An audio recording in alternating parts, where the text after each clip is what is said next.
Não existe renda passiva se você não tiver uma renda ativa. Eu queria perguntar uma coisa que alguns dos meus investidores, eles insistem em errar. Porque tu ganha mais dinheiro. É que tu ganha muito dinheiro com dividendo, mas aí tu ganha mais dinheiro no teu trabalho ou nos teus investimentos? Porque o que acontece? O que eu enxergo? Os investidores, quando eles ganham um dinheirinho, eles já começam a botar em xeque a profissão deles. O que eu quero dizer com isso? O cara botou 2 milhões, virou 2 milhões e 800, o cara, meu Deus do céu, eu não preciso mais trabalhar.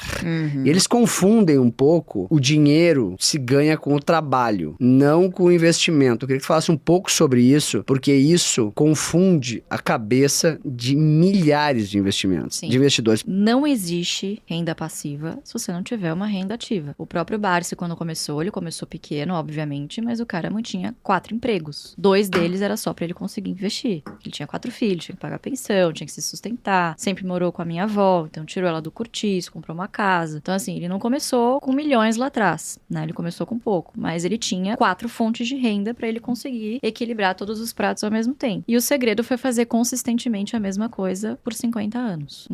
Não existe nada além disso. É o compounding, é juro composto ao longo do tempo e reinvestindo dividendo e, obviamente, se atentar muito bem à qualidade das empresas que você coloca em carteira, preço que você paga. Essas são coisas fundamentais. Então, já diria Leonardo da Vinci, né? O mais alto grau de sofisticação é a simplicidade, né? E muitas pessoas não estão preparadas para lidar justamente com essa simplicidade. Acham que ganhar dinheiro no mercado, você tem que ser um gênio matemático. Quando não é isso. Você precisa ter muita inteligência emocional e fazer repetidamente a mesma coisa por um longo período de tempo. É simples, mas não é fácil. Você tem milhares de tentações que vão estar à sua volta, pessoas que vão te desestimular, falando, você acha que você vai virar o Barsi? Pô, centavos. É óbvio, você tem que começar de algum lugar. Você vai começar ganhando pouco. Mas, pô, esse centavo que você vai juntando com o aporte que você vai fazendo todos os meses, quando você vê, de repente, você já tá ganhando 3 dígitos, depois 4 dígitos, 5 dígitos em dividendo. E a coisa vai crescendo exponencialmente. Mas não existe começo nos investimentos se você não tiver uma renda ativa. Então,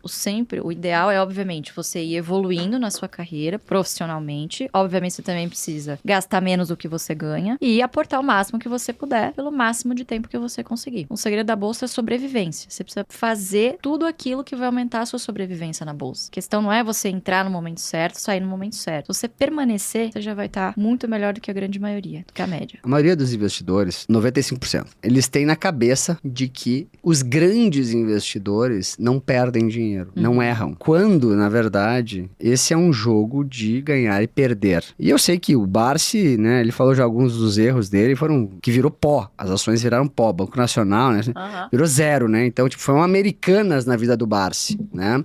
E é importante, nesse momento, tu ter algumas ações na carteira, não all-in, né? Eu já fiz algumas vezes all-in. Eu sei que é um erro cruel e acho que 90% das vezes que eu fui all-in, eu me ferrei. E é uma coisa que é uma lição que eu aprendi, eu tento passar aqui para os meus clientes que são ultra high. Eu queria que tu falasse um pouco sobre, porque as pessoas acham que tu não perde dinheiro, que o Barsi não perde dinheiro, que a bolsa é só acerto, que é só ganho, que as ações só sobem, que as coisas não dão errado, que as coisas não mudam da noite pro dia. Você falou uma coisa legal, mas você sabe que o all-in não é o erro. O all-in é um sintoma. O erro é a ganância, a arrogância. Todo mundo que trabalha no mercado, principalmente quem vai ficando experiente, você fala, cara, não erro mais. Se acerta uma, acerta duas, acerta três, pô, a quarta eu vou dar all-in, óbvio. Eu já vi vestido de Superman, com capa e tudo.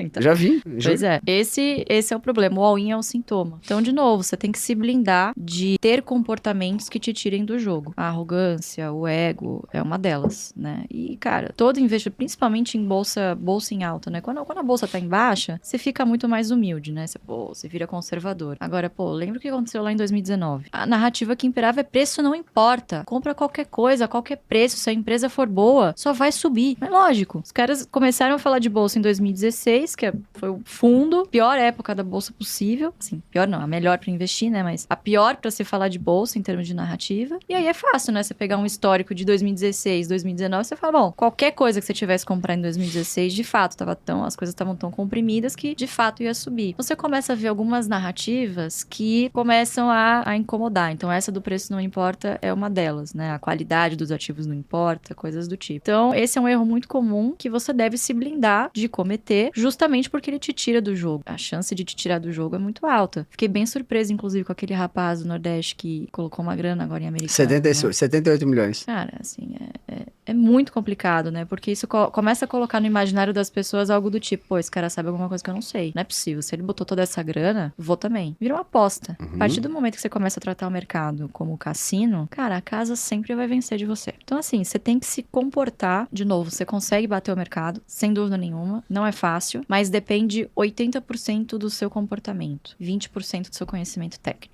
Explica o que é a GF para as pessoas, o que a tua empresa faz, como vocês trabalham, depois tu vai nessa daí. A GF é o nome da obra que meu pai escreveu na década de 70 para provar que ele não estava maluco, que esse negócio de dividendo e juro composto funcionava. E uma das grandes frustrações dele ao longo desse tempo foi não ter conseguido convencer muitas pessoas de que esse caminho que ele estava trilhando daria em alguma coisa. Aí ele escreveu o estudo, enfim, sem muita expectativa, fez um buzz ali na época, mas acabou ficando de lado. E aí quando eu vim trabalhar em corretora, eu comecei com 17 anos a trabalhar em corretora, trabalhava na Elite, que era onde ele operava, eu era estagiária, depois virei analista, enfim. E eu falei, cara, esse trabalho ele é muito valioso para ficar aqui engavetado. E óbvio, eu trabalhava na corretora, eu sentia a demanda que vinha dos clientes para falar de ações, né? Enfim, é o que tava na moda na época. E a corretora na época falou para mim, todas as corretoras estão montando o canal, né? Você fala super bem, já fala com, né? Como analista, você já fala com jornalista, tal. Você não quer montar, né? Falar de bolsa aqui no canal da corretora?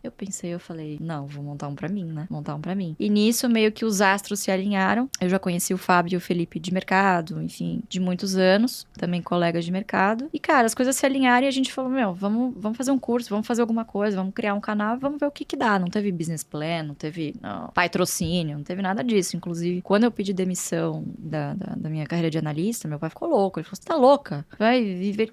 Imagina, eu não consegui convencer as pessoas, você acha que você vai conseguir convencer as pessoas falando na internet? Não sei o que. Eu falei, pai, vambora.